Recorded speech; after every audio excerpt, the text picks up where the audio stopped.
अस्सलाम वालेकुम दोस्तों, मेरा नाम है नुमान और पासबाना स्टेट एंड बिल्डर के प्लेटफॉर्म से आप सबको खुशामदीद कहता हूँ। आज हम बात करेंगे डीएचए वैली की। रिसेंटली पिछले 1-1.5 महीने के अंदर डीएचए वैली के जो पोजिशनेबल प्लॉट थे, जिसमें 5 मरला 8 मरला पोजिशनेबल जो top of the line plot sector blue bell के अंदर थे, उसके बाद ओलियंडर या फर्दर ऑन जितने भी सेक्टर्स हैं उनके अंदर 8 मरला के अंदर 7 से 8 लाख रुपए का जंप आया, 5 मरला के अंदर 6 से 7 लाख रुपए का जंप आया। इसी तरह जब हम बात करते हैं नॉन बैलेट की, क्योंकि नॉन बैलेट की प्राइस कंपैरेटिवली बैलेट से आधी से भी कम थी, तो उसकी जो प्राइस के अंदर गेन आया वो तकरीबन 2 से 3 लाख रुपए 5 मरला के अंदर और 4 से 4.5 लाख रुपए 8 मरला की प्राइस के अंदर गेन जो है वो आ गया। अब हुआ ये कि जब इतना सा गेन आया और अचानक से इस तरह के हालात के अंदर, तो बहुत सारे हमारे दोस्त हमारे भाई जो हैं वो इस बात से परेशान है कि ये टेम्परेरी ना हो, ऐसा ना हो कि हम बाइंग कर लें, या जो सेल करने वाले हैं वो ये कह रहे हैं कि अगर हम इस मौके से फ़ायदा ना उठाएं और उसको सेल ना करें तो ऐसा ना हो कि आने वाले दिनों के अंदर दोबारा से मार्केट जो है वो रिवर्स हो जाए, रेट जो है वो दोबारा से मार्केट के अंदर हम देखें कि वो नीचे आ जाए तो हमें नुकसान हो जाए। ये चीज़ समझने के लिए कि ये टेम्परेरी मार्केट है या परमानेंट मार्केट है, हमें ये समझने की सबसे पहले ज़रूरत है कि ये रेट ऊपर क्यों गए हैं। अगर हम इस बात को समझ लेंगे कि रेट ऊपर जाने की रीज़न क्या है, तो हमें डेफिनेटली इस बात की भी समझ आ जाएगी ये क्या ये कॉन्स्टेंट मार्केट है या टेम्परेरी मार्केट है। अब हुआ ये कि ये जो गेन वैली के प्लॉट्स के अंदर आया, ये आया पिछले 10-15 दिन में या 1 महीने में, जब इलेक्शन होने वाले थे। और उन दिनों में एक न्यूज़ भी आई कि जी पाकिस्तान जो है वो स्टेट बैंक की एक न्यूज़ थी कि हम लोग अपनी करेंसी जो है उसको रिप्लेस कर रहे हैं, करेंसी नोट जो है वो रिप्लेस हो रहे हैं। तो उससे बहुत सारे लोग ये समझ रहे थे कि शायद ये करेंसी नोट जो है उनका इफेक्ट है मार्केट के अंदर। दूसरी बात ये थी कि शायद ये इलेक्शन का इफेक्ट आया है, उसकी वजह से मार्केट तेज हुई है। तीसरी बात ये थी कि शायद डीलर्स जो हैं उन्होंने इसको बूस्टअप किया है और ये टेम्परेरी मार्केट ऊपर लेके चले गए हैं। तो जहाँ तक बात डीलर्स की है, तो डीलर्स ने अगर पुश करके मार्केट को ऊपर लेके जाना होता या वो लेके जा सकते होते, तो पिछले 1-1.5 साल के अंदर हम इसके अंदर बहुत सारे रिपल इफेक्ट जो है उसको देखते कि कभी मार्केट ऊपर जा रही है, कभी नीचे जा रही है। डीलर जो है जब बाइंग करते तो मार्केट को नीचे ले जाते, फिर सेल करने के लिए ऊपर ले जाते। लेकिन क्योंकि वैली के अंदर 80-85 हज़ार जो हैं अलॉटेड हैं, तो इतनी बड़ी मार्केट के अंदर इस तरह की जो है रिपल इफेक्ट को जनरेट करना पॉसिबल नहीं होता। ये डीलर्स को आर्टिफिशियली ऊपर नहीं लेके जा सकते। हाँ, ये ज़रूर होता है कि जब मार्केट चल रही होती है, बहुत तेज़ होती है, उस टाइम पे कोई बंदा थोड़ा सा ज़्यादा प्रॉफिट गेन कर लेता है, चीज़ को महंगी बेच देता है, कोई सस्ती बेच देता है। लेकिन इस तरह के हालात के अंदर आप टेम्परेरी मार्केट क्रिएट नहीं कर सकते। सबसे पहली बात ये। दूसरी बात आ गई जी इसका इलेक्शन का इफेक्ट। सर, इलेक्शन का इफेक्ट मार्केट के ऊपर अगर आता तो हम देखते कि दूसरे प्रोजेक्ट जिनमें आपका बैरियर टाउन हो गया, आपका गुलबर्ग हो गया, वो भी ऊपर जाते हैं। लेकिन हमने देखा कि बैरियर टाउन तो बहुत बुरी तरह से रेट नीचे आए हुए हैं। इवन दैट कि बैरियर को छोड़े, आप डीएचए की अगर बात करें, डीएचए 4 की बात कर लें, डीएचए 5 की बात कर लें, डीएचए 6 की बात कर लें, अगर उनके रेट नीचे नहीं भी आए तो एटलीस्ट ऊपर नहीं गए। पिछले 1-1.5 महीने में जहाँ पे रेट थे वहीं पे हैं, ऊपर नहीं गए। और जहाँ तक बात रही करेंसी की, तो करेंसी का भी सेम सिनेरियो है इलेक्शन वाला। अगर उसका इफेक्ट आएगा तो वो दोनों चीज़ बाकी सारे जो प्रोजेक्ट्स हैं उनके ऊपर भी आएगा, सिर्फ डीएचए वैली के ऊपर नहीं होगा। और करेंसी का इफेक्ट इतनी जल्दी नहीं आ सकता, क्योंकि करेंसी अभी अगर ये बिल पास हो जाता है, करेंसी चेंज भी होती है, तो उसमें एक टाइम लगेगा। और उसके बाद जब लोगों को ये अल्टीमेटम दिया जाएगा कि आप अपनी करेंसी चेंज करवा लें, आप अपने नोट चेंज करवा लें, तब जाके प्रॉपर्टी के ऊपर इफेक्ट आएगा। लेकिन वो सारे के सारे उसके ऊपर होगा, प्रोजेक्ट के ऊपर होगा, सिर्फ वैली के ऊपर नहीं होगा।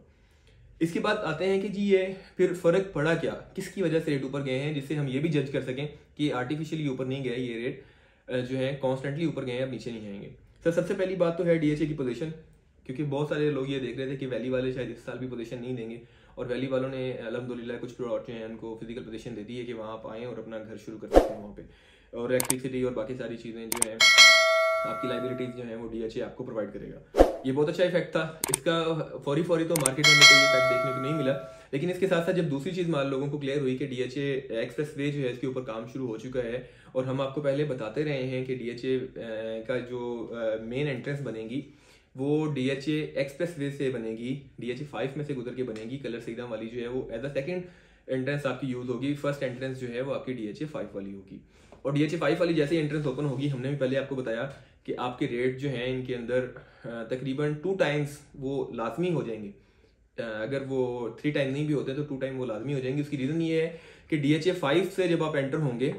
तो डीएचए 5 में जब 5 मरला की आप बात करते हैं, तो सेक्टर F1 के अंदर 5 मरला के प्लॉट है, और वहाँ पे जो रेट है आपका वो तकरीबन है 1 करोड़ 10 से 1 करोड़ 15 लाख रुपए। वो पोजीशनेबल प्लॉट नहीं है, नॉन पोजीशन की बात कर रहा हूँ। जब यही उसी तरह की कंडीशन के अंदर उतना एक डेवलप प्लॉट आप जाके देखते हैं डीएचए वैली के अंदर, जो वहां से तकरीबन 7 से 8 किलोमीटर या 9 किलोमीटर के फासले पे है, और एक्सप्रेस वे से जब आप जाएंगे तो 9 किलोमीटर का फासला मेरे ख्याल से 8-9 मिनट से ज़्यादा का फासला नहीं होगा, गाड़ी पे आप जाएं तो शायद आप 5 मिनट में पहुंच जाए, तो वहां पे वो प्लॉट अभी आपको मिल जाता है 30 से 35 लाख रुपए का। मैं ये नहीं कह रहा कि वैली का प्लॉट आपका 1 करोड़ 20 लाख का हो जाएगा या 1 10 का हो जाएगा, ये तो श्योर बात है कि उतना रेट नहीं हो सकता क्योंकि वो थोड़ा सा आगे है, लेकिन उससे आधा तो एटलीस्ट होना चाहिए ना। अगर आप उससे आधा भी कर लें तो वो तकरीबन बनता है 60 से 65 लाख रुपए, अभी आपको मिल रहा है 30 लाख रुपए का। तो ये जो 30 लाख रुपए का गेन है इसने कवर होना ही होना है। रीजन ये थी पहले क्योंकि लोगों को आइडिया नहीं था कि एक्सप्रेस वे के ऊपर काम होगा या डीएचए जगह एक्वायर करेगा या नहीं करेगा। बहुत सारे रूमर से लोग ये समझ रहे थे कि वो डीएचए को जगह मिलेगी ही नहीं। जो 4-5 किलोमीटर का पैच था, जो कच्चा रोड था, वो लिटिगेशन है, वो जगह डीएचए को नहीं मिलेगी, वहाँ पे रोड रास्ता नहीं बन सकेगा। लेकिन हमने देखा पहले डीएचए वैली वाला ब्रिज बना, उसके बाद एक्सप्रेस वे के ऊपर काम शुरू हुआ, और अल्हम्दुलिल्लाह हमने भी पिछली वीडियोस में दिखाया, और भी बहुत सारे भाई हैं जिन्होंने दिखाया कि काम वो बहुत स्पीड से हो रहा है, और आने वाले दिनों में इंशाल्लाह हमें 4 से 5 महीने के अंदर जो है उसके बारे में बड़ी अच्छी एक गुड न्यूज़ देखने को मिलेगी कि वो रास्ता जो है वो ओपन हो जाएगा। सिर्फ डीएचए एक्सप्रेस वे नहीं, इस्लामाबाद एक्सप्रेस वे जो है वो भी क्योंकि सिग्नल फ्री हो चुकी है, उसमें 2-3 ब्रिजेस हैं जिसमें काक पुल हो गया, और उसके बाद आपका रेलवे वाला पुल है, और छोटा मोटे जो काम है बाकी हैं होने वाले, और वो आने वाले 6 महीने के अंदर जो है वो फुली ऑपरेशनल हो जाएगी इस्लामाबाद एक्सप्रेस वे फैसल मस्जिद से लेके टी चौक तक। और आप टी चौक से फैसल मस्जिद आपका जो पहले फासला 1.5 से 2 घंटे का था, अभी वो आप 15 या 20 मिनट में उसको आप ट्रैवल कर सकेंगे, आप जा सकेंगे। अब जब डीएचए 5 से आप निकलते हैं, आपने इस्लामाबाद F6 F7 तक जाना है, आप 15 या 20 मिनट में चले जाएंगे। तो 5 से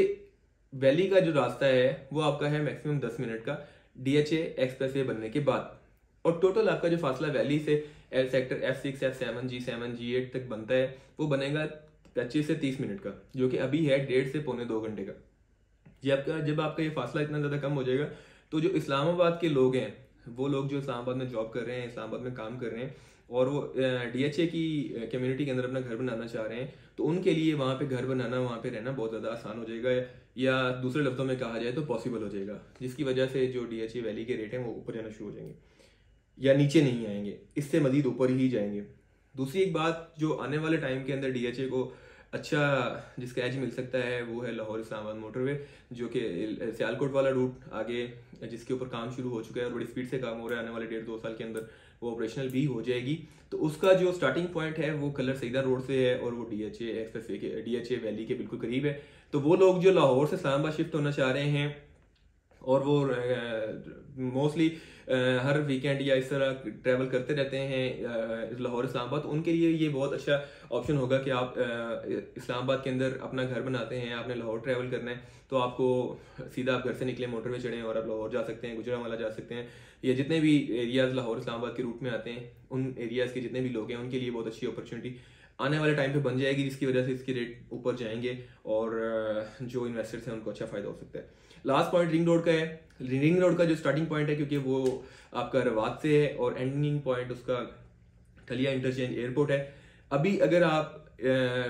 डीएचए वैली से निकलते हैं और आप टूवर्ड्स इस्लामाबाद एयरपोर्ट जाते हैं, तो आपका जो फासला डीएचए वैली से इस्लामाबाद बनता है वो नियर अबाउट मेरे ख्याल से 70-75 किलोमीटर का बनेगा। और आपकी जो रिंग रोड है उसका टोटल पैच 35 किलोमीटर है, जो फर्स्ट पैच है, जो रवात से स्टार्ट होगा और एयरपोर्ट तक जाएगा। अब रवात से जो आपका डीएचए वैली का फासला है वो है 7 किलोमीटर। आप 35 के अंदर 7 किलोमीटर मजीद ऐड करते हैं तो ये बनता है 42 किलोमीटर। मतलब आपका जो इस्लामाबाद एयरपोर्ट का फासला है डीएचए वैली से वो 75 किलोमीटर से कम होकर बाकी 40-42 किलोमीटर बच जाएगा। और ये बहुत अच्छा एक पॉइंट होगा डीएचए के लिए। ये सिर्फ डीएचए वैली के लिए नहीं, जितने भी डीएचए 2, डीएचए 5 और डीएचए 6 जितने भी, और डीएचए 3, इन जितने भी इस एरियाज के डीएचए हैं या इसके अलावा जितनी भी सोसाइटीज़ हैं उनके लिए एक बहुत अच्छा प्लस पॉइंट होगा कि अगर वो लोग यहाँ से एयरपोर्ट ट्रैवल करना चाह रहे हैं तो उनको एक्सप्रेस वे की खप में या कश्मीर हाईवे की खप में पड़ने की ज़रूरत नहीं है, वो यहीं से अपना रिंग रोड पे चढ़ेंगे और अपना एयरपोर्ट की तरफ ट्रैवल कर सकेंगे। ये 3-4 पॉइंट्स हैं जिनकी वजह से हम अभी भी जो सेलर हैं उनको ये कहते हैं कि रेट थोड़े से ऊपर गए हैं, लेकिन बुरा टाइम जो है वो ख़त्म होने को है। इंशाल्लाह आगे आने वाला टाइम बहुत अच्छा है और आपके जो प्रॉपर्टी के रेट्स हैं वो बहुत ज़्यादा ऊपर जाएंगे, खासतौर पर वैली के। तो जो जितने भी सेलर्स हैं हमने पहले भी उनको हमेशा बताया कि अभी आप सेल ना करें, जब भी रेट नीचे आए हमने बताया कि आप सेल ना करें, ये सेलिंग टाइम नहीं है, ये बाइंग टाइम है। और जितने बायर्स हैं वो अगरचे कहीं भी इन्वेस्टमेंट करना चाह रहे हों इस्लामाबाद के अंदर, डीएचए के किसी प्रोजेक्ट के अंदर भी इन्वेस्टमेंट करना चाह रहे हो, तो हमने उनको हमेशा से बताया कि आप डीएचए वैली को एक दफ़ा कंसीडर लाजमी करें, आप इसको गो थ्रू लाजमी करें। जब आप इसको स्टडी करेंगे तो तब आपको अंदाज़ा होगा कि वैली के जो हैं वो कितने प्लस पॉइंट्स हैं या आपको क्यों यहाँ पे इन्वेस्टमेंट करनी चाहिए और आपको आने वाले दिनों के अंदर कितना फ़ायदा दे सकती है ये वाली इन्वेस्टमेंट।